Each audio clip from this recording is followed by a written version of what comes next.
The Towson University Tigers kicked off the 2018 season with a W. The Tiger Football Report starts right now.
For an athlete, there's nothing scarier than a torn ACL.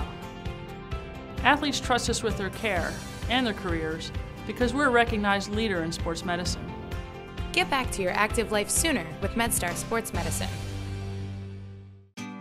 Wise Market's ice cream plant is based in Sunbury, Pennsylvania, and locally owned and operated.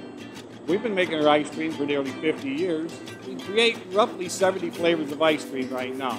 We use local ingredients, especially our cream, which is from our milk plant. The cream is what gives our ice cream a rich and creamy texture. Now, together with our customers, we've created a product called Peanut Butter Indulgence, which will be coming out this summer.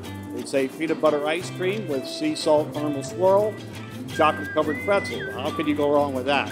Personally, I love our ice cream. If you come to our house at any given time, you'll find at least 5 packets of ice cream in our freezer. Our kids grew up eating Wise quality ice cream, and now we get to treat our grandchildren to it. It's been a pleasure for me to be tasting ice cream for over 40 years for Wise Markets, and I'm loving every minute of it. Hello fans, and welcome to today's edition of the Tiger Football Report. I'm your host, Ben Rosenbaum, filling in for Spiro Marikis, but as always, we are joined by the head football coach, Rob Ambrose. Coach, thanks for joining us. Thanks for having me. So, we are officially underway. You get a W in the battle for Greater Baltimore, 36-10 over the Morgan State Bears. Just before we get to the actual game, great turnout from both sides, and a lot of Towson students, fans, alums had your back behind your bench that night. I tell you, it's an unknown going over there. It's actually, I think it's been like close to 10 years since I've actually coached in that stadium, so didn't really know what to expect. Thoroughly impressed. What a great venue, what a great atmosphere. Morgan State did an amazing job. I mean, seriously, from top to bottom, from the moment we walked in, the bands were there, the support was there, and then I turned around, I thought we were at a home game. We had more students at that away game than probably I've ever seen at an away game since I've been here. So what a great night for football, what a great way to start the season. All right, and now to the action. We'll get the question everybody wants to know out of the way first. Tom Flacco, that was the headline coming in. 245 yards, 2 touchdowns, had the 1 interception that he might have forced in. But your thoughts, you've gotten a chance now to watch some film. How would you grade him in his first action? Definitely gets a passing grade because we won. And I was harder. Somebody asked me that question after the game, and I was much harder. I gave it like a C, but more it's in the B range. For those that didn't know the details, his first quarter was really, really shaky. Just shaky in a way that a guy that hadn't started a football game in quite some time is shaky, but got his feet underneath of him and really did run that offense and ran it pretty well. If he could have that, he had a couple plays he'd like to have back. But it's not about the total elimination of mistakes. As a team, it's about how you handle them. And while Tom played well as a team in all 3 phases, we handled our mistakes really, really well. And staying on the offensive side of the ball, but with the ground game, 3-headed rushing attack that you now have between Shane Simpson, Kobe Young, and Yidi Thanrat combining for over 100 yards. Morgan was stacking the box all night, so you didn't get maybe as much explosiveness as you'd like, but that is a very scary trio when you can just keep going to one and then the other and then the other. Any of those guys could start probably for any other team.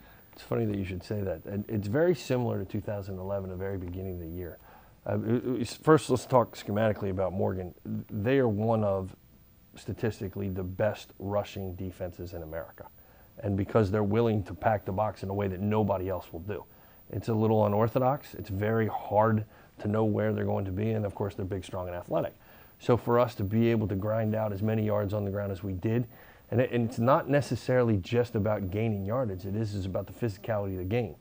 If you watch Morgan later in the game, we pretty much had our way with them because of our ability to keep running the ball with that many guys in the box.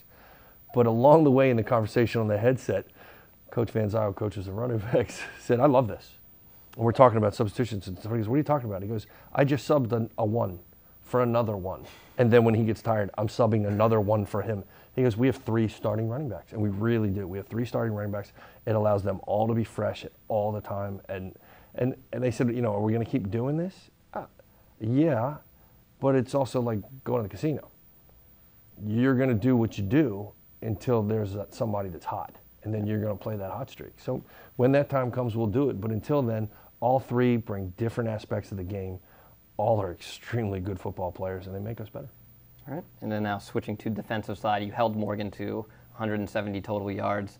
The linebackers in that game, Robert Hayward, Keon Pay, leading tacklers, both with 7 tackles. DeAndre Wallace, huge interception. He adds a sack as well.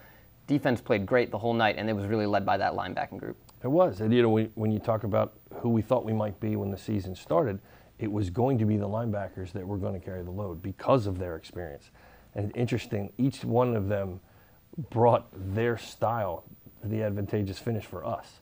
Robbie was everywhere in the run game. I mean, everywhere. That's about the most athletic I've ever seen DeAndre look. And Keon probably played his best first game of the season that he's played since he's worn the uniform here. So, yeah, it was an all-around good day. I want to stick with DeAndre for a second.